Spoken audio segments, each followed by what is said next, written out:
Dia nangis nih, kayak ngerintih sakit. Tapi beberapa detik kemudian beda lagi alasannya. Yang tiba-tiba lu lihat tuh pojok. Itu gue nggak tahu apaan, men. Gue nggak tahu itu kebo, gue nggak tahu itu sapi. Pokoknya badannya bagian perut lah ya. Itu kayak yang gesek-gesek tenda. Itu ya bentukannya. Itu dia tuh, mereka tuh anteng. Ngerti nggak lu? Cuma energinya itu yang ganggu. Nama sekafir-kafirnya makhluk yang demikian ngedengar nama Gusti Allah bisa apa? Menurut keyakinan kita ya. Iya. Mereka juga takut lah pasti. Assalamualaikum warahmatullahi wabarakatuh. Balik lagi di ngobrol.com dengan gue Jambe. Salam lestari. Apa kabar teman-teman semuanya? Semoga selalu sehat walafiat dan selalu dalam perlindungan Allah SWT. Pada kesempatan kali ini gue udah kedatangan narasumber lagi. Dan kebetulan sebenarnya gue udah janjian lama, setahun lah ya, hampir setahun janjian, dan baru dapet kesempatan malam ini. Dan narasumber gue ini kebetulan juga temen kampus waktu gue ngampus di daerah Depok, dan dia adalah sohib gue banget dah. Bobby, apa kabar Bob? Sehat. Nah, sibuk apa nih Bob? Sibuk ya? Jalan-jalan. Jalan-jalan. Iya, jalan-jalan aja. Terus apa lagi nih? Ya apa ya? Kesibukan gue itu sebenarnya. Tapi jalan-jalan doang. Jalan-jalan ya. Cuma bensin untuk jalan-jalannya harus ada kegiatan tuh. Kegiatan. Karena gue dengar kan terakhir lo sempet tuh di Cirebon ya. Sempet bisnis kopi lah ya. Iya. Bisnis kopi. Dan itu sampai sekarang masih? Sampai sekarang gue masih. Apa tuh Bob? Gue sekarang lebih aktif di ini aja, lebih aktif di Nyangrai ya. Sangrai roasting. Itu ngerosting, lebih aktif di situnya aja gue. Gitu. Terus produknya namanya? Gue awalnya ngerintis untuk roaster itu gue penetrasi maksimal sama gigi gue. Cuma gue rasa kayak terlalu vulgar sih ya, persepsi orang ya. Iya. Macam-macam lah gitu. Jadi gue balik ke toko gue aja. Gitu. Toko gue dapur kopi Katani udah gitu. Dapur Katani ya. Kopi Katani. Jadi gitu teman-teman, si Bobby udah menggeluti dunia kopi itu udah lama ya Bob ya? Udah lama, dan alhamdulillah sekarang udah ya bisa dikatakan berkembang lah. Dan alhamdulillah udah store kopi kemana-mana. Dan buat teman-teman udah berkembang, udah layu lagi sih kayaknya. Iya, layu berkembang biasa men. Oh iya, hidup ya? Hidup. Dan buat teman-teman kalau misalnya kalian butuh kopi, nanti gue sertakan kontaknya Bobby, bisa kalian hubungi Bobby langsung. Ya, iya. Nah, sekarang mau ngobrol tentang apa nih Bob? Kisah mistis lu di mana dan kapan tuh kira-kira?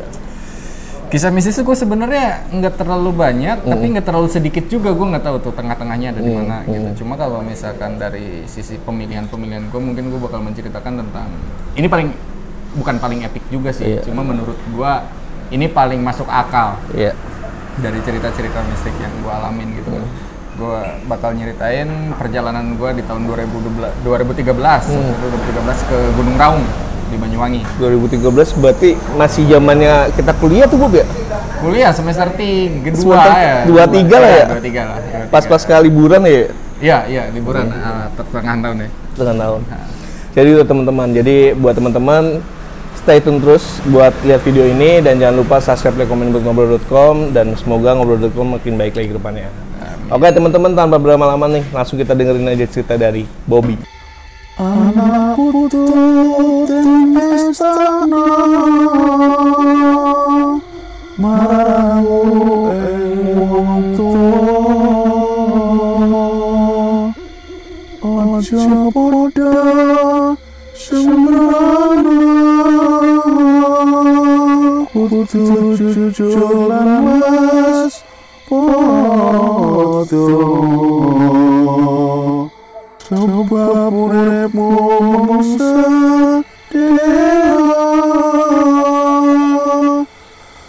kedatangan kuasa, sebab sing duwe jiwa manusia iku bakal seto.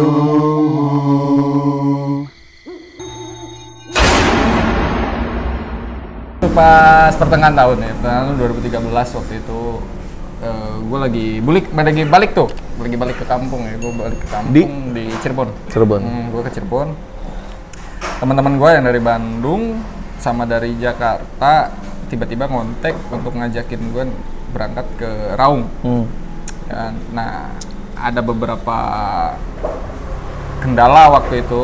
Kendalanya tuh sebenarnya ada peralatan aja karena Raung kan ya mini kartens ya gitu ya. Lo harus bawa peralatan klaim juga kan. Gitu. Nah, nanya ke gua ada nggak alat-alat itu kayak karabiner gitu kan, Tigor Opek sama Karmantel lah pemain utama gitu. Nah demikian akhirnya gua tidak menyetujui itu kalau di gua ada karena itu kan alat-alat mahal ya. Cuma waktu itu lagi hype-hype-nya Twitter. Sampai akhirnya gue menemukan satu postingan di mana mereka nyari alat waktu itu, nyari alat untuk Raung. Nah pas udah kayak gitu gue bikin postingan baru di bawahnya itu kan, gue bikin postingan baru kalau misalkan gue butuh alat gitu, gue butuh alat ini itu untuk perjalanan ke Raung tanggal sekian, gue lupa tanggalnya berapa gitu. Ada yang menotice untuk berangkat bareng, ya kan, berangkat bareng. Akhirnya janjian di Twitter, DM-an, atau segala macam. Dibikinlah grup tuh waktu itu, grup untuk komunikasi kita berangkat. Nah, ini kocak ya. Manusia itu ada di grup ya, gitu. Manusia itu ada di grup ya. Ya udah di situ sama-sama deh aja lu yang ada di Twitter lu bajingan ada gue ya. Ada lagi lu anjing. Iya, lu baru nongol di sini lah anjing, lu satu tim sama gue kan. Ngapain gue cari alat ke lu kan. Ya sama, gue juga bingung kata gue nih. Udahlah kita cari alatnya di luar kata gue gitu kan. Masih cerita sampai ke hari H tuh gue untuk berangkat gitu kan. Dulu kan kereta masih zaman-zamannya lu bisa ngehadang di stasiun ini ya. Misalkan lu tiket udah dibeliin nih sama temen lu di Jakarta, lu masih bisa kan di situ nunggu. Nah, gue nggak beli tiket di Cirebon gitu. Temen gue udah ngebeliin tiket gue di Jakarta waktu itu. Gue nunggu doang situ. Gue nunggu kereta hampir ketinggalan ya. Hampir ketinggalan gue tuh. Hampir ketinggalan. Gue lari-lari. Anjing banget itu. Nah udah kayak gitu nyampe lah naik kereta, gue aman banget tuh naik kereta. Nyampe gue di Gubeng ya. Gubeng nyari sarapan karena kereta selanjutnya untuk kita lanjut ke Banyuwangi itu adanya di jam berapa ya? Ada siangan, ada siangan. Jadi gue terdampar dulu di situ. Gue terdampar, datang kereta, gue lanjut Banyuwangi, gue turun di stasiun Kalibaru. Dijemput sama Kang Hilmi sama Kang Sinyo. Gitu, gue dijemput ke kediamannya, ke rumahnya. Gitu, ke rumahnya ngobrol-ngobrol santai dulu gitu. Karena besok gue baru mulai pendakian. Malam cerita-cerita tentang trek, nanya-nanya tentang trek, terus perabotan apa aja yang harus dibawa, kapasitas air per orang berapa liter, apa segala macam, karena kan Raung trek yang lumayan panjang ya dari Kalibaru, terus juga mata air yang lumayan seret kayak Gunung Ciremai gitu kan. Nah setelah kita udah mempersiapkan itu semua secara matang dan lain-lain, akhirnya nyampe lah ke titik hari H. Perjalanan dimulai waktu itu. Kurang lebih waktu itu 6 orang beserta adiknya Kang Hilmi, Kang Sinyo gitu. Dari Regas dia. gue jalan dari pintu Kalibaru. Sebenarnya dari situ udah mulai gelisah. Gue pribadi ya, kayak gue nggak ngomong sama anak-anak. Gue udah mulai gelisah kayak ada hal yang menurut gue ini ada yang salah atau enggak. Ini ada yang aneh lah. Lanjut aja gue cuek. Nyampe pos 2 waktu itu, kan di sana tuh ada gajlok, ya kayak ada pos, ada camp. Karena kan di sana ada yang bikin dari Pataga tuh, dari Untag tuh, iya kan. Nah ada pos, ada camp ya, gue inget tuh. Nah waktu itu gue kalau nggak salah nggak tahu di camp 2 nggak tahu di pos 2, pokoknya angka 2 deh, gitu kan. Itu udah mulai rada aneh karena di situ gue break lumayan lama sama anak-anak kan, makan dulu apa segala macam. Perjalanan panjang dari pos 1 sampai ke pos 2 tuh lumayan panjang banget. Itu gue break, makan apa segala macam. Anak-anak masih santai aja, cuma gue nggak tahu kenapa kayak ngerasain ada yang aneh, cuma gue nggak berani ngomong. Gitu, gue diem aja lah, santai aja lah, bodo amat lah ya. Lanjut jalan, nyampe camp 3 kalau nggak salah, camp 3 apa? Iya camp 3 waktu itu, camp 3 lah. camp 3, nah temen gue ada satu persatu udah mulai ngerasain hal aneh kayak kok gue capek banget ya, kok berat banget sih perasaan ya segala macam. Padahal waktu itu beban tuh dibagi rata. Ya mungkin di sini kayaknya paling berat gue. Gitu waktu itu ya, kayaknya paling berat gue karena ada beberapa botol air yang gak ke packing, akhirnya udah gue selip-selipin tuh di carrier gue tuh, bodo amat lah, yang penting bawa air ya, jangan sampai kehausan gitu. Teman-teman gue juga ya support gitu, udah kalau misalkan nanti berat pindah-pindahin aja gantian. Oh ya udah, kata gue oke, udah gue masukin aja. Nyampe lah ke camp 3, itu camp 3 udah mulai rada aneh menurut gue, ini kayak ada sesuatu hal yang apa ya, mengelucuti mental, ngerti kalau kayak gitu tuh kayak aneh ya. Setiap gua ngelihat kemana gua kayak aneh aja gitu pandangan, kayak aneh. Jam berapa tuh? Gua ngerti. Itu masih siang menuju sore lah. Masih siang? Gitu. Terus akhirnya gua camp tuh kalau nggak salah di pos berapa ya? Cuma gue inget tempatnya tuh lucu, ada pohon di tengah kecil gitu. Makanya di situ lah, itu gua camp. Itu masih oke. Malam itu masih oke. Malam itu gue masih ngerasa kayak aman-aman aja. Beberapa yang lain kayak mulai gelisah. Dan gue udah mulai batuk-batuk, udah mulai kayak sesak napas, apa lo banyak hal gitu kan. Ya, kalau misalkan mau nanyain dari sisi riwayat hidupnya, ya dia nggak punya asma, dia nggak punya penyakit-penyakit pernapasan lah, dia nggak punya gitu. Dia fine-fine aja, cuma kenapa pas di situ kok kayak sesek, kayak ganjil lah ya. Iya gitu, kayak berat bebannya, terus kayak pusing, sering kunang-kunang apa segala macam, banyak ngeluh. Tidur kan ya gitu ya, habis masak kami makan udah tidur lah, udah mati tidur, besoknya lanjut tuh hari kedua, ya kan lanjut, tes nyampe, nah ini gue inget nyampe camp 6, camp 5 sama camp 6 gitu, camp 5 sama camp 6. Salah satu dari temen gue, Om Cep, ya kan Om Cep tuh lumayan blok camp. Dia udah ngerasa emang udah bener-bener nggak sanggup, karena malam pas camping itu juga dia udah mulai muntah, udah mulai wah nggak jelas, masuk air sesendok aja muntah men. Dia udah mulai muntah, udah ngerasa kayak oh gue udah nggak sanggup gitu. Ya, dia memutuskan, itu perdebatan lama tuh, gue belum ngobrol sama Om Cep waktu itu, maksudnya belum ini gimana gitu, belum kayak gitu, biarin anak-anak dulu gitu kan, anak-anak dulu maksa, intinya maksa untuk udah lanjut aja Om, nggak apa-apa, ayo kita bantuin. Kalau misalkan lo ngerasa keberatan dari sisi beban yang dibawa, ayo pindahin gitu kan, mending lu kita jalan bareng gitu. Mau bisa dengan pendirian yang sangat kokoh gitu ya, kayak beton gitu. Enggak, gua turun katanya, kalian yang lanjut, gua turun sendirian. Gua nggak mau gara-gara gua sendirian kalian gagal ke Raung. Gua nggak mau, toh ini juga baru sehari jalan, gua masih sanggup untuk turun katanya. Gua nggak tega ngomong kayak gitu, kayak ngedenger itu ya, gua nggak tega. Gue manggil teman-teman gue, udah sini lu kata gue gitu kan. Nah, gue nyamperin Om Cep, gue ngobrol, lu kenapa? Gue tanya, gue udah nggak sanggup, gue udah nggak bisa ini ngelanjutin. Kalau gue ngelanjutin, antara gue mati di atas, atau gue bakal nyusahin kalian semua. Gue memutuskan ini udah sangat bulat, gue harus turun, gue udah nggak bisa ngelanjutin trip bareng kalian. Ada masalah apa? Atau masalahnya aneh, gue nggak bisa cerita di sini.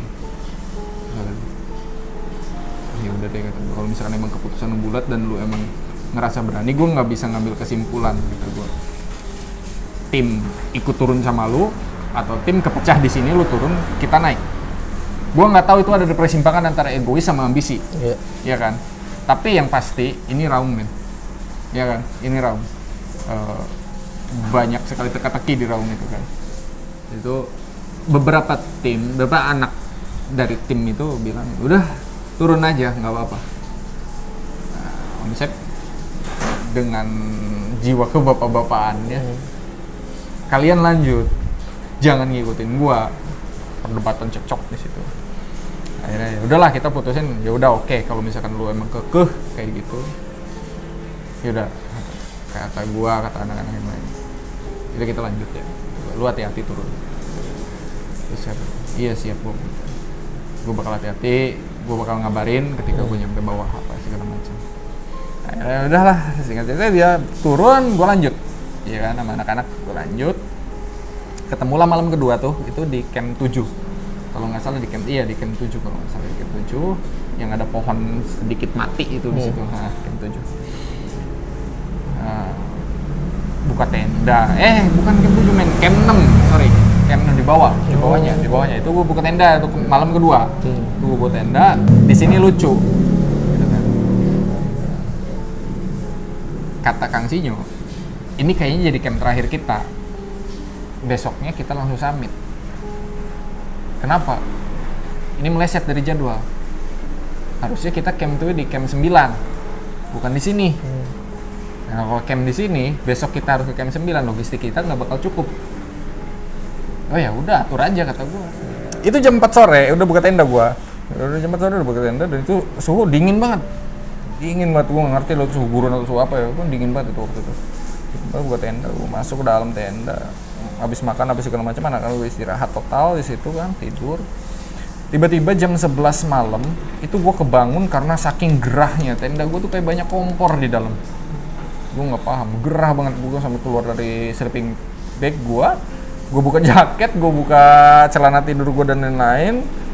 Gue cuma pakai boxer sama kaos doang tuh, dan gue masih ngerasa gerah gitu. Ayo gue bangun, gue duduk. Nah Kang Sinyo kan satu tenda sama gue, dia lagi duduk depan tenda, di depan pintu tenda lah itu kan. Nah, gue ngeliat, ngapain nggak ngopi, nggak ngerokok. Oh tuh, ini ngopi dulu kata Kang Sinyo gitu namanya. Itu gue ngopi kan, gue ngerokok. Gak lama gue ngeh, karena gue kan petakilan matanya ya, gue liat-liat, dih kok ada cincin yang digantung, ada cincin men yang digantung tuh di resletingnya tenda itu. Cincin siapa ya, gue lihat di Kang ini punya siapa kata gue gitu. Kata dia, udah ngopi aja. Oh punya lu kata gue. Iya, udah ngopi tuh, ngobrol santai ya kan, ngobrol santai. Ada teman gue, itu cewek tuh namanya Gladys kalau nggak salah, namanya Gladys. Gendis bukan Gendis, namanya Gendis. Dia mulai mual, beser, segala macem lah gitu kan. Tapi kocak men, dia kan beda tenda sama gue. Dia keluar, mau kemana lu kata gue? Pengen kencing. Dia ngejawab gue pengen kencing, tapi jalan tuh kayak masuk hutan cuk jauh gitu. Ngerti nggak lo? Jadi kayak menjauh ya? Kayak menjauh aja gitu. Gue sama Kang Sinyo sikut-sikutan. Udah biarin katanya. Ya udah biarin, tapi tetep ya mata gue nggak bisa ini ya, maksud gue merhatiin langkah dia kemana. Takutnya dia lama nggak balik kan, gitu kan. Itu tengah malam. Dia mau gue Kang Sinyo berdua merhatiin balik, gitu kan. Oh ada. Nggak lama keluar lagi, gitu aja terus. Terus tiba-tiba nangis kayak nggak jelas nangisnya, alasannya apa nggak jelas, terus ngomong lantur gitu, kayak orang-orang ini aneh banget sih, apaan sih gitu kan. Nah ketika udah mulai kayak gitu, udah mulai mencekam men di situ. Malam-malam itu tuh udah mulai aneh, udah wah anjing genting banget tuh, nggak ada lagi yang naik, cuma tim gue doang waktu itu. Nah pas si Gendis sudah mulai masuk lagi tenda, waktu itu udah tidur lah intinya, udah tidur. Gue ngobrol sama Sinyo, ngobrol. Yang sih tiba-tiba, lu lihat tuh pojok, apaan? Lu lihat aja, gue ngelirik kan. Itu gue nggak tahu apaan men, gue nggak tahu itu kebo, gue nggak tahu itu sapi. Pokoknya badannya bagian perut lah ya, itu kayak gesek-gesek tenda. Cing, bang apaan itu gitu gue ya, Kang itu apaan kata gue. Udah biarin gitu. Apaan sih ya kata gue penasaran, gue pengen buka tapi gue ngehargain Kang Sinyo misalkan ya itu ya udah biarin gitu, tapi gue penasaran, gue kepo banget, gue apaan ya kata gue coba perhatiin aja gitu, gue perhatiin. Setelah ada kurang lebih 5 menit sampai 10 menit gue udah mulai khawatir, kayak wah ini nggak beres, ini nggak beres nih kata gue. Udah mulai kayak gitu, udahlah kata gue cuek ngobrol kan. Tenda sebelah Gendis tiba-tiba nangis lagi men. Gue nggak jelas pemicunya apa, nggak jelas gue itu pemicunya apa, dia sampai harus semi jerit-jerit lah. Oh sampai jerit Bob? Iya. Tiba-tiba gini nih, lu nangis nih, dia nangis kayak ngerintih sakit, Tapi beberapa detik kemudian beda lagi alasannya. Ngerti nggak lo? Anjlok. Gue cuma berpikir ada inisiatif, bukan berpikir ada inisiatif. Gue buka HP lah. Tujuan gue iseng-iseng berhadiah aja. Gue nyalain HP gue, tahu-tahunya sinyal gue 4G full. Gue langsung buka kontak bokap gue dan gue langsung SMS karena tidak memungkinkan. Gue berpikir kayaknya kalau telepon nggak bisa. Udah gue SMS aja lah. Gue SMS, gue menceritakan detail. Ini teman gue dalam satu tim ada yang jerit-jerit, ini keluhannya ini itu, dan tenda gue juga ngerasa panas, ada yang gesek-gesek ini itu apa segala macam. Pokoknya banyak gangguan di tenda gue. Tolong gue, kata gue ya, bantu ada apa di sini, kata gue gituin. Gue kirim checklist 2 SOS sinyal gue. Langsung SOS. Langsung merah SOS tuh zaman BlackBerry gue inget. Nah, nyampe lah pagi packing. Setelah packing lanjut jalan ternyata ketemu malam lagi meleset lagi waktunya. Ketemu malam lagi dan itu masih jauh untuk kita ke summit. Ya udah mau nggak mau ya udahlah kita dengan logistik yang tersisa dan lain-lain. Ya udah kita camp. Akhirnya camp. Nah di situ baru gua ngerasain hal yang memang mungkin mereka ini dalam satu tim gua udah ngerasain dari awal. Gua udah ngerasain di situ tuh. Gua awalnya cuma gelisah doang gitu. Gua nyata tuh di situ kayak sama kejadiannya malam-malam. Gua lagi ngopi, lagi ngerokok sama Kang Sinyo. Kang Sinyo, denger nih. Lu denger nggak? Kenapa nih atau gua? Suara sirine. Gue perhatiin, oh iya anjing ya suara sirine kata gue yang ngiung-ngiung ya kata gue.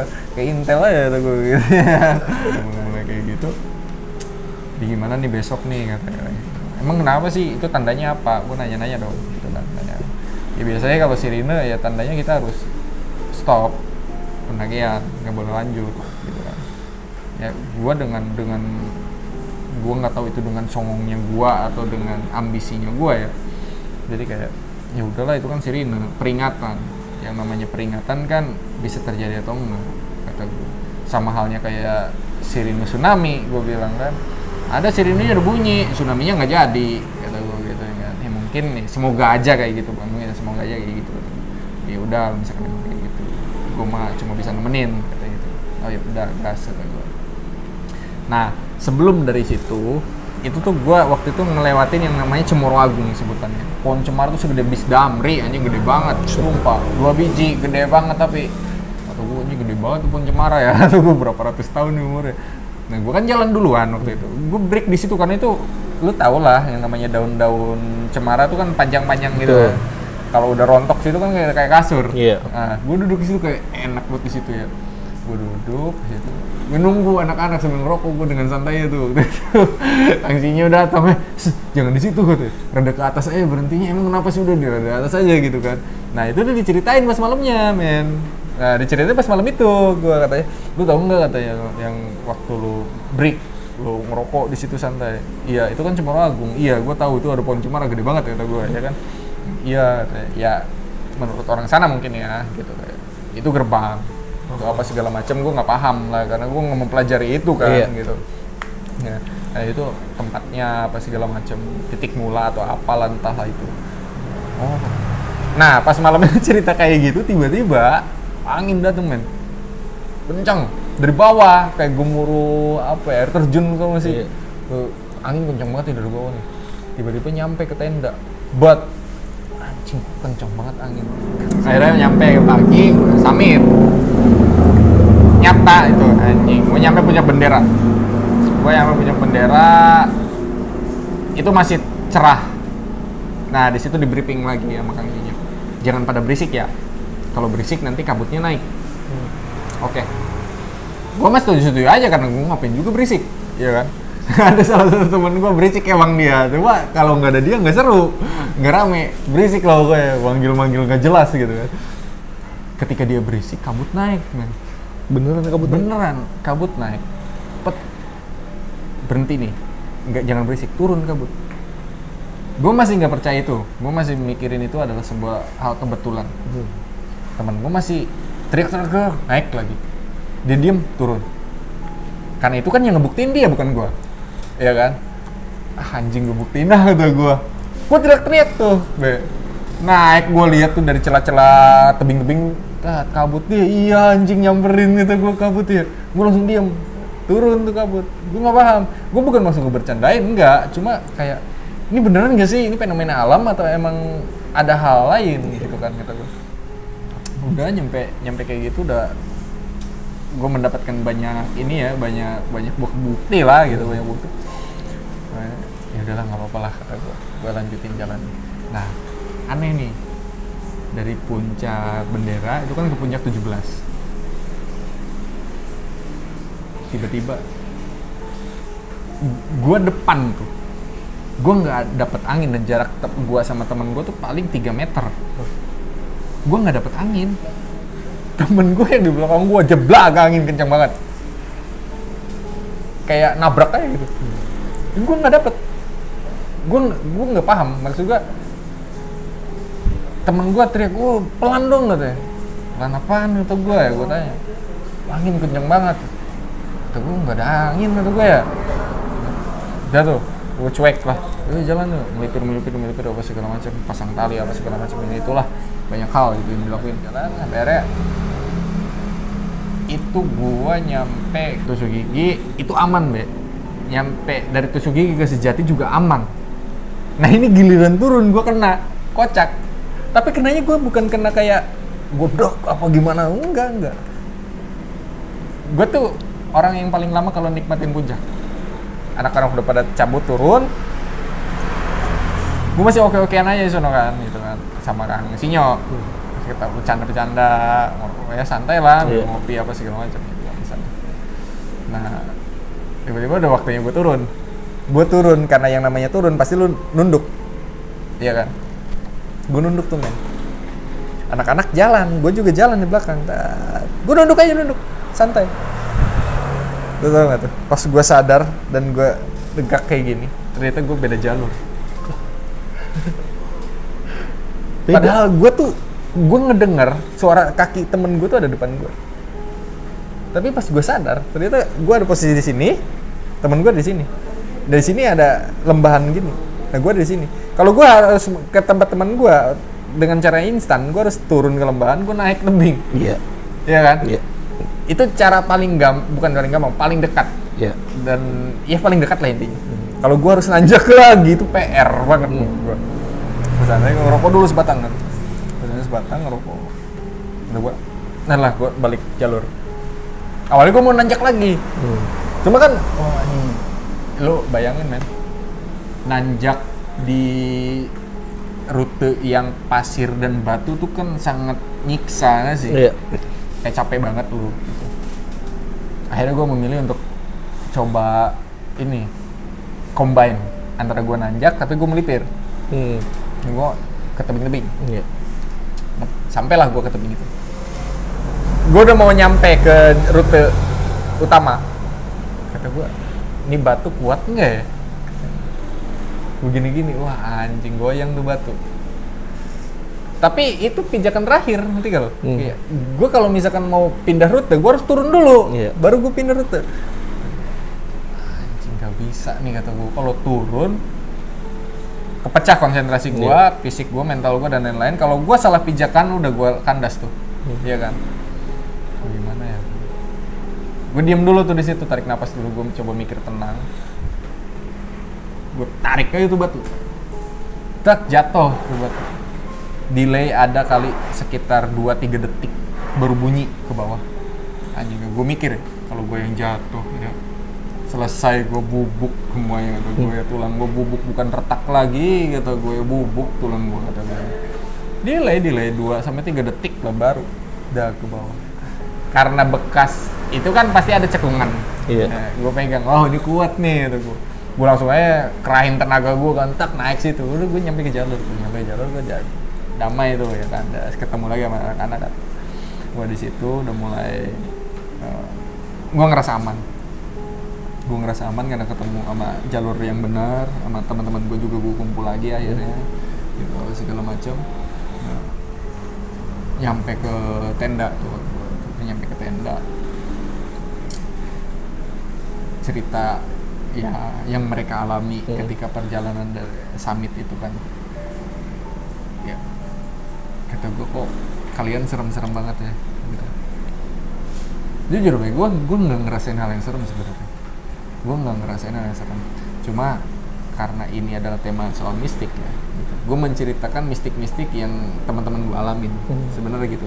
Kalau yang gue alamin sendiri enggak menurut gue gitu.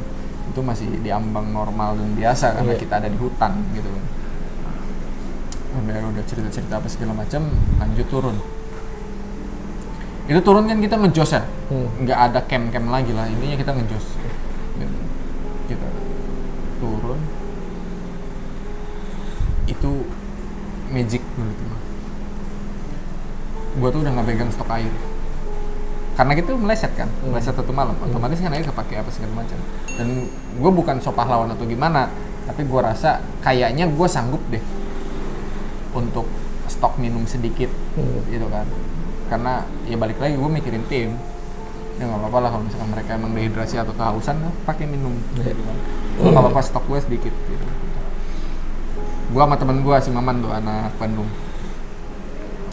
Man gimana nih kata gue? Haus loh, sama atau gue. Cuma ya kalau misalkan kita santai kayak gini tambah ngaco. Lapar masih bisa ditahan gitu. Kalau haus sulit men gitu. Ya gimana ya? Ini kita ngebut aja yuk kata gue. Ngebut yuk turun yuk kata gue. Ya syukur-syukur kita nyampe duluan ke mata air.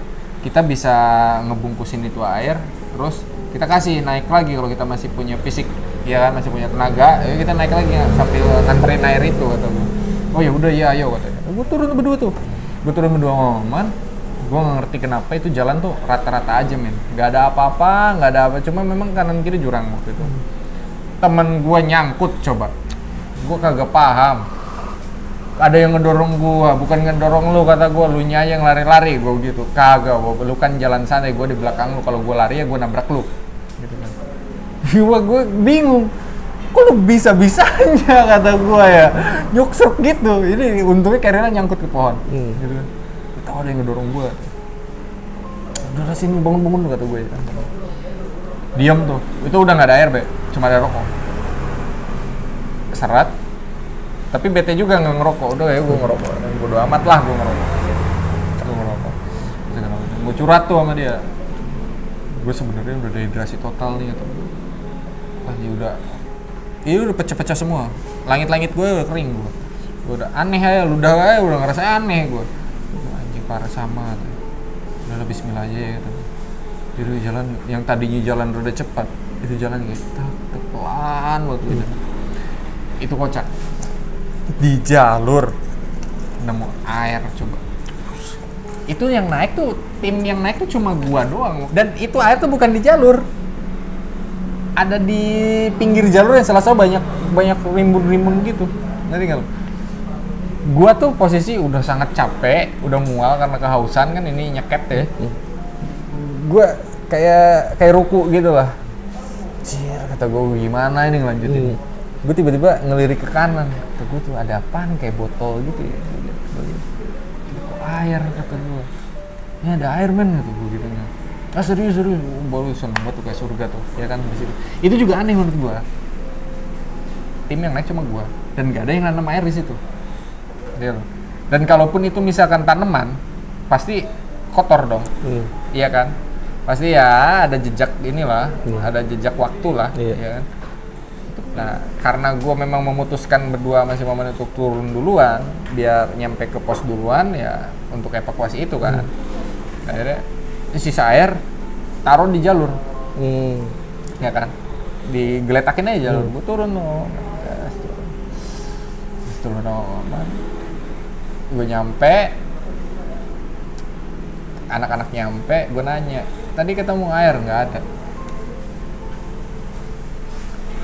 ada. Padahal gue taruh di jalur, gue yang naruh, gitu. Gue taruh jalur, nggak ada. Cuma ada beberapa yang aneh juga, janggal men itu di jalur turun.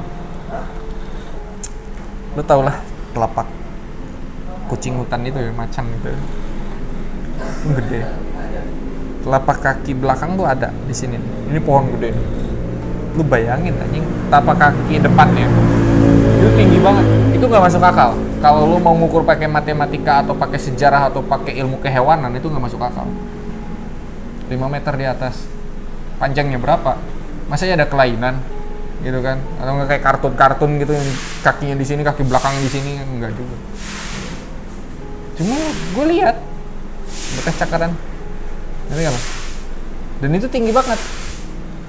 Itu gue ini kalau gue cerita juga orang-orang nggak bakal percaya. Tapi gue lihat. Nah gue tuh iseng orangnya mau gue pegang tuh bekasan kakinya. Untungnya belum nyampe tangan gue ke tanah, udah dikeplak tangan gue, jangan nanti diikutin gitu. Kenapa emang baunya nempel? Oh gitu kata gue.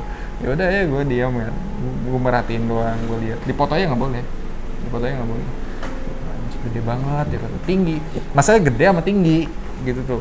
Dan itu nggak masuk karena gue ngelihat harimau di kebun binatang kayaknya nggak se ekstrim ini juga deh. Gede gitu. Iya gede banget. Nyampe lah itu anak-anak ya kan.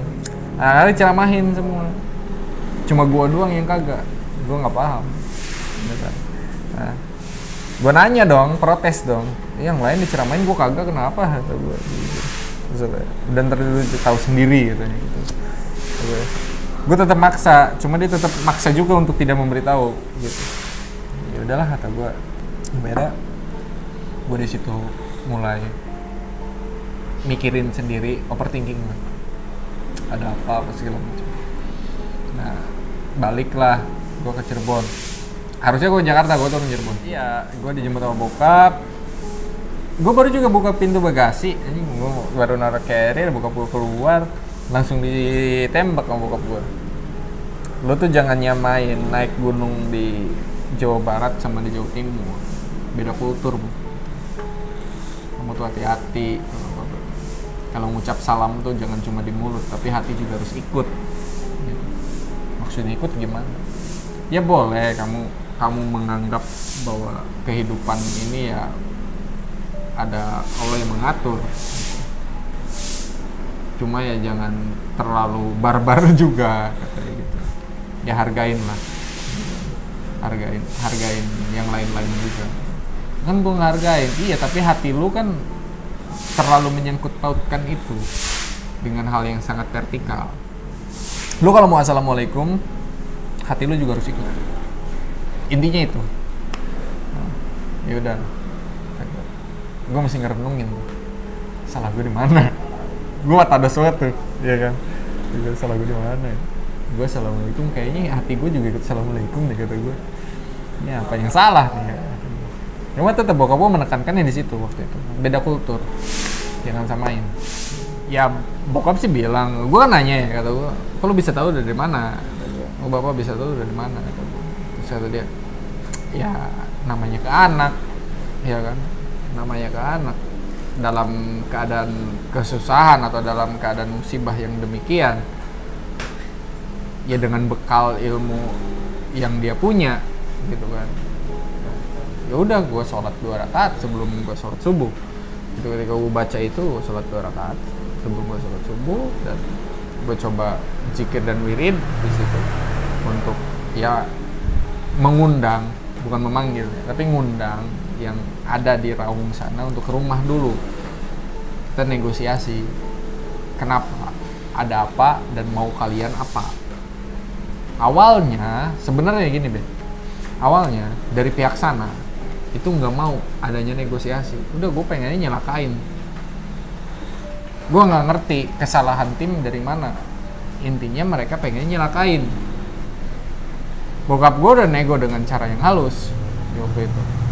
Cuma mereka tetap menolak, sampai akhirnya bokap gue bukan putus asa ya, tapi lebih memasrahkan. Ya udah. Kalau misalkan memang kalian inginnya seperti itu, ya terserah kalian. Yang saya percaya dan yang saya yakin, kalian makhluk Gusti Allah dan saya juga makhluk Gusti Allah. Pertanggungjawaban kalian ya adanya dengan Gusti Allah, bukan dengan saya. Silahkan, gitu kan. Ya, nama sekafir-kafirnya makhluk yang demikian ngedengar nama Gusti Allah, bisa apa? Menurut keyakinan kita ya, bisa apa? Mereka juga takut lah pasti, pastilah. Gue yakin takut mereka. Sampai akhirnya, oh ya udah.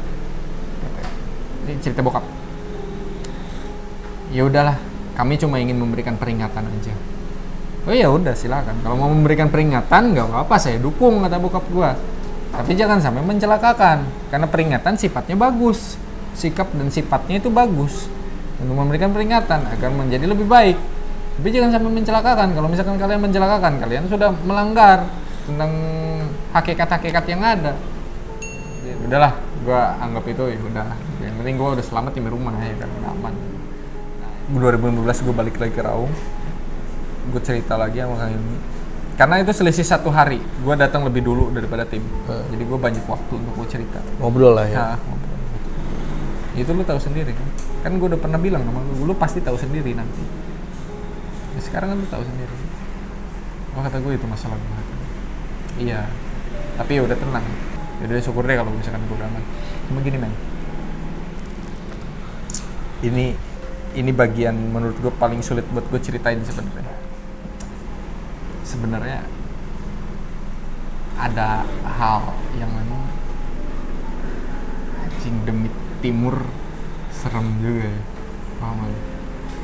Ini masuknya demit nih. Iya. Serem ya. Kok bisa ya? Bentukannya kayak gitu ya. Gue tuh nggak pernah mau cerita ini ke siapapun sih. Cuma ya mungkin udah saatnya aja, udah waktunya. Unik. Gue menganggap itu adalah sebuah ekosistem. Iya. Di mana banyak makhluk-makhluk yang memang belum bisa kita explore juga. Kayak contoh makhluk di bawah laut, apa segala macem gitu kan. Nah ini makhluk di daratan gitu yang sifatnya mungkin astral gitu ya. Gitu. Itu kan makhluk juga gitu. Gue menganggap gitu ya bentukannya. Itu dia tuh, mereka tuh anteng, ngerti nggak lu? Cuma energinya itu yang ganggu, ngerti nggak sih lu? Mereka tuh anteng, nggak nyolek lu, nggak gebuk lu, nggak. Energinya yang bikin ganggu. Nah itu, lu merinding lu cerita kayak gini, merinding. Karena mau nggak mau pasti ke bawah, ya. Iya. Pasti ke bawah angin lah kita cerita ini ya. Mereka denger apa segala macam. Gue tuh nelen itu sendirian, ngerti nggak? Ini gila sih. Tapi ya balik lagi, gue ngedenger kata-kata bokap kayak nggak ada yang namanya setan makan orang. Gue ngeliat, gue apa segala macam. Keren banget gitu. Cuma itu yang terlintas, ngerti nggak lo? Takut ada, cuma lebih ke takjub, bukan takut, lebih ke takjub aja. Cing, keren banget, gila. Ada ya, seumur-umur. Ada ya, kayak gini. Gua kira cuma di Reog doang, ngerti nggak lo? Gua kira cuma di Reog doang bentukannya aneh-aneh kayak gitu. Cuma ya jangan kayak gitu juga, gitu. Jangan kelamaan juga nampak gitu. Hilang kayak gitu kalau memang udah apes mah gitu kan, apes lu ketahuan kelihatan sama gue ya udah aja gitu kan, cabut. Hal itu yang menurut gue, kenapa gue menyebutkan gue memilih untuk gue bercerita Gunung Raung. Oke. Di tempat-tempat yang lain, di gunung-gunung yang lain, walaupun ada, gue nggak pernah yang namanya mendapatkan pelajaran sedemikian berartinya untuk hidup gue. Gue di sini bukan hanya untuk bercerita tentang mistis, horor dan lain-lain, enggak. Gue di sini cuma pengen nge-share tentang gue mendapatkan banyak pelajaran yang sangat berarti menurut gue itu di Gunung Raung. Gitu. Bahwa lintas kultur tuh ternyata berpengaruh. Gitu, apapun itu. Nah setelah dari Gunung Raung itu kan gue kemana-mana, akhirnya gue memiliki banyak bekal gitu untuk oke, gue harus menghargai dengan cara yang seperti ini, dengan adat istiadat yang seperti ini dan lain-lain gitu. Gue tidak songong lagi akhirnya gitu kan. Raung itu memberikan banyak peringatan, memberikan banyak pelajaran buat gue, memberikan banyak sekali masukan untuk gue untuk menjadi sosok manusia gitu, manusia yang biasa gitu. Jadi lu jangan terlalu banyak memikirkan tentang hal-hal yang sifatnya itu gunung akan membunuh lu, alam akan membunuh lu, apa segala macam. Enggak kok, yang akan membunuh lu diri lu sendiri menurut gua gitu. Ekspektasi lu, ketakutan lu, apa segala macam, kepanikan lu. Yang paling penting, pelajaran yang paling penting ketika gua dari Gunung Raung itu adalah manajemen pikiran, men. Dengar lagi, walaupun kata orang-orang sana, kata ya itu Kang Hilmi lah contoh. Kang Hilmi. Gue kan bertanya gue dengan sangat iseng dan sangat entengnya rahang gue nanya, Kang menurut lu ya, kata gue, gunung yang paling horor Pulau Jawa ini mana? Dia menyebut nomor 1 tuh Ciremai, nomor 2 Salak. Gue bukan menganggap itu tidak ada apa-apanya ya, tapi selama gue naik itu dan gue ke Raung, kayaknya Raung deh kata gue, ngerti gak lu? Kayaknya Raung deh yang paling anjing, akuat banget gue ini di Raung nih, gitu. Canggung lah, apalah segala macam lah, banyak hal gitu. Raung komplit tuh gue tuh paket komplit banget itu, lu mau disiksa fisik, lu disiksa mental, lu disiksa nyali, apa segala macam ada semua di situ, gitu. Ya suhu lah apa sampai lu bilang tadi mini kartens gitu ya. Iya, mini kartens gitu kan. Nah, lu harus manjat tebing ini, lu punya skill ini itu kan. Ketika lu tidak punya skill, lu mengandalkan nyali dan keberanian doang kan di situ, dan ambisi lu untuk nyampe ke puncak sejati gitu.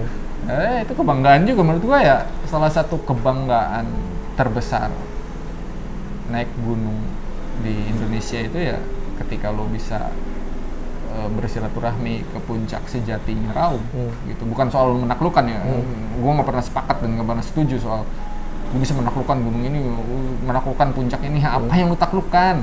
Alam lu taklukkan gimana sih gitu kan?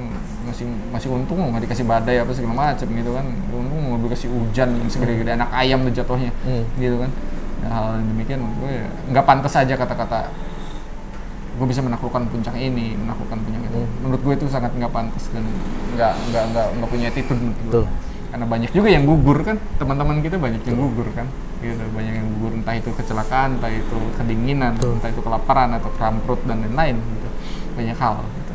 Nah, lu diberikan kesempatan untuk bersilaturahmi dan lu bercengkrama di puncak sana, ya jangan lu anggap itu lu mampu menaklukkan, seolah-olah itu adalah sebuah challenge yang gue hebat, gue bisa menaklukkan lu dan gunung ini. Iya, gunung itu. Apa yang lu taklukkan? Nggak ada yang lu taklukkan. Oke, siap. Jadi gitu teman-teman, cerita dari Om Bobby yang benar-benar ibarat kata banyak pelajaran nih yang bisa kita ambil mungkin ya buat teman-teman di rumah, dan pastinya ada yang buat tanya-tanya dulu nih Bob sebelum kita ke penutup nih. Waktu Om Sep ya? Om Sep ya. Om Sep turun, kan dia memutuskan untuk turun sendiri tuh. Dan akhirnya dia turun ke bawah. Ada cerita lanjutan nggak sih ketika dia turun? Dia diikutin ternyata dari awal pendakian. Itu ternyata dia diikutin oleh beberapa makhluk yang mengganggu dia gitu, sampai akhirnya dia turun pun nyampe ke gerbang rumahnya Kang Hilmi. Yang ngikutin dia itu masih ngikutin katanya ya, gitu, masih ngikutin dan berhenti di gerbang itu. Apakah itu yang membuat Om Sep turun ke bawah? Itu yang mengganggu, karena nyampe ke rumah dia sehat. Sampai ke base camp ibaratnya rumah Kang Hilmi itu?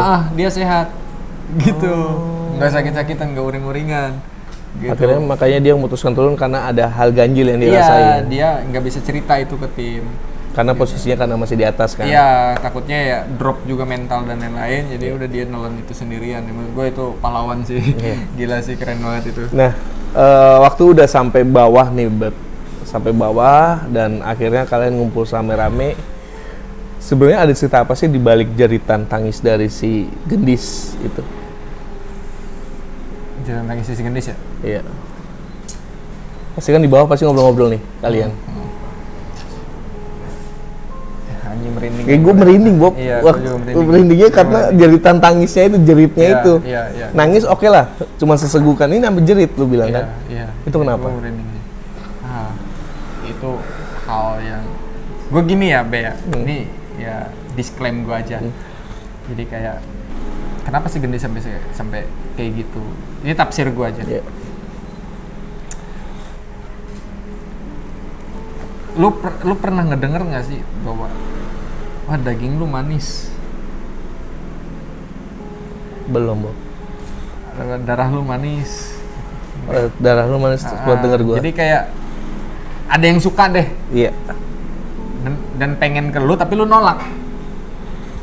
Nolaknya secara bukan secara sadar, tapi secara memang alam bawah sadar lu, gua nggak mau gitu.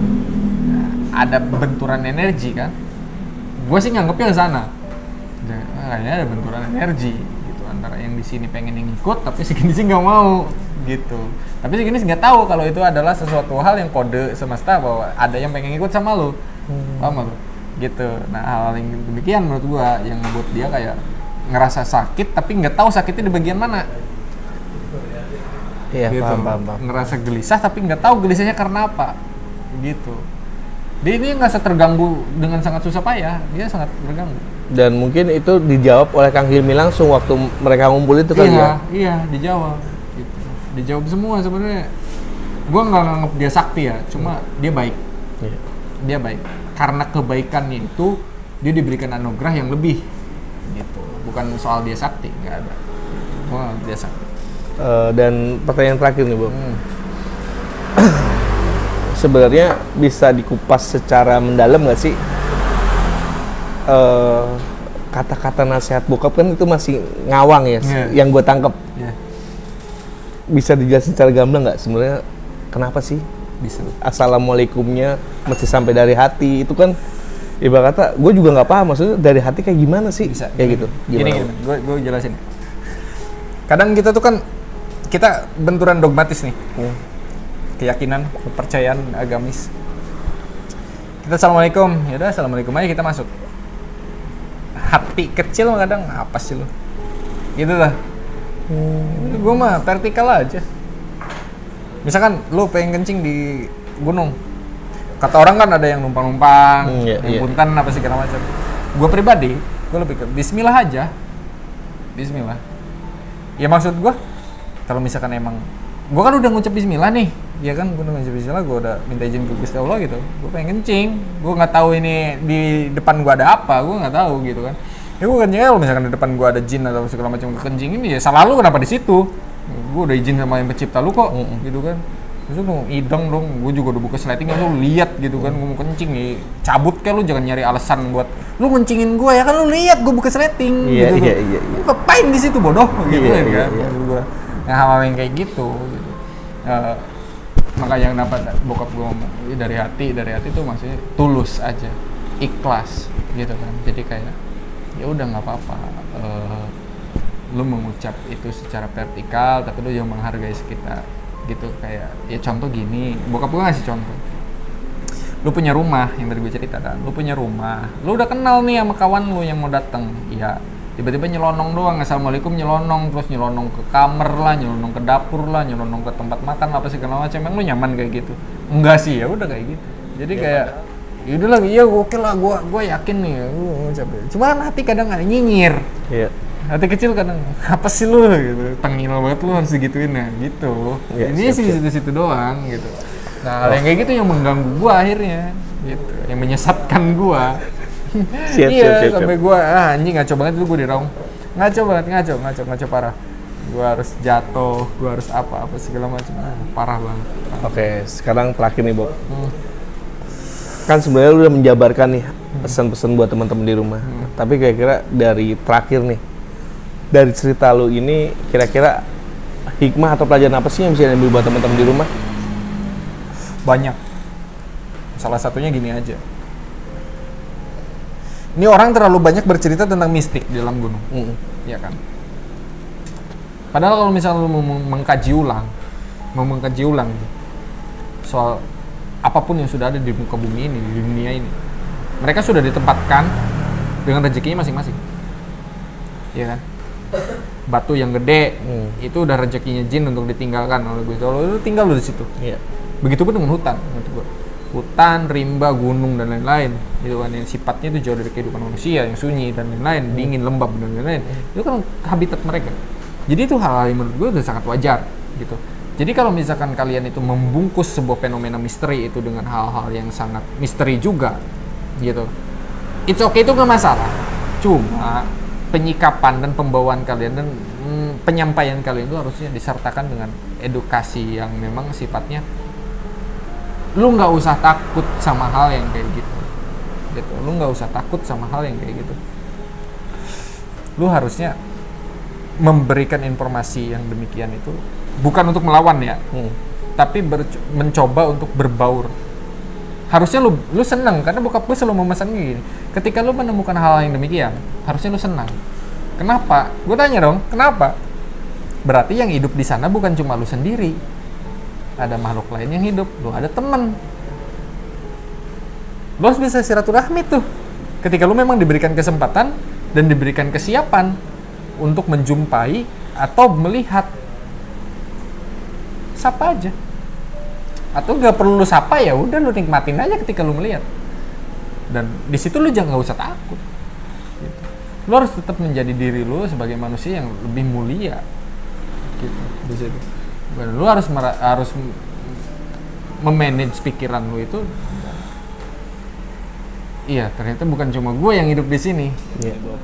Jadi sedikit tambahan nih buat teman-teman. Jadi sebenarnya dimanapun kita berada, mereka tuh ada gitu. Ada. Dan ketika itu terjadi pun, kita mesti tahu adab tuh paling utama ketika kita berkunjung ke tempat sesuatu dimanapun. Tata krama, sopan santun, semuanya kita harus terapin. Oh jelas. Makanya kadang sering banget gue bilang ke teman-teman, adab tuh utama men, gitu. Karena Adab, ya. secara nggak langsung manusia aja ketika kita hargain, kita hormatin, kita sopan, senang. Dan makhluk seperti itu pun samanya karena mereka makhluk ciptaan Tuhan juga gitu loh. Makhluk ciptaan Tuhan kan mengikuti maha penciptanya. Mereka Iya. maha narsis. Ya, Kan eksistensialisme yang mereka cari kan. betul. Gitu ya, sama aja mau manusia, mau itu makhluk halus, mau itu apalah gitu Betul. kan. Mereka juga ingin eksis. Jadi buat teman-teman paling gitu aja Bob ya, cerita dari lu tentang Gunung Raung tahun 2013. 13. Sama 15 ya tadi. 15 Sedikit lah. karena 15-nya lu balik ke sana dan lu Setelah ketika manusia. ketemu Kang Hilmi lu mendapatkan jawaban yang ternyata dari bokap lu sendiri. Iya, gitu. Itu epic sih. Oke, siap. Oke, teman-teman paling gitu aja cerita dari Bobby dan sebelumnya terima kasih banyak buat Kuma Coffee ya. Kama Kopi. Kama Coffee Kama nanti Coffee. buat teman-teman di rumah yang ada di daerah Gunung Putri. Gunung Putri, Yoi. jangan lupa mampir ke Kuma Coffee ya. Kama Kopi. Kama Coffee. Kama Kopi. Kama Coffee nanti gua tempatnya dan Instagramnya gua taruh di deskripsi. Kalian bisa main ke sini, tempatnya enak banget. Kalian bisa cobain berbagai macam kopi. Dan buat teman-teman makasih juga selalu stay tune buat ngobrol.com. Ambil pelajarannya dari obrolan ini. Ini kedai kopi yang keren menurut gua ya, Cakep. karena sampai jam segini masih sedia kok ya. masih ya pendirinya anak mesin sebenarnya, tapi kenapa dagang kopi gitu ya? Padahal tuh di sini tuh wilayah industri gitu, tapi kenapa milih dagang kopi? Iya, jadi kita tuh Lucu. di satu Almet men, di satu Almeter yang di Depok lah. Gitu. Oke, paling gitu aja ya teman-teman. Makasih Bob waktunya, ceritanya dan lu sehat terus, sukses selalu. Iya, pasti. Oke teman-teman, paling gitu aja. Jangan lupa subscribe, like, komen, dan share ke teman-teman kalian.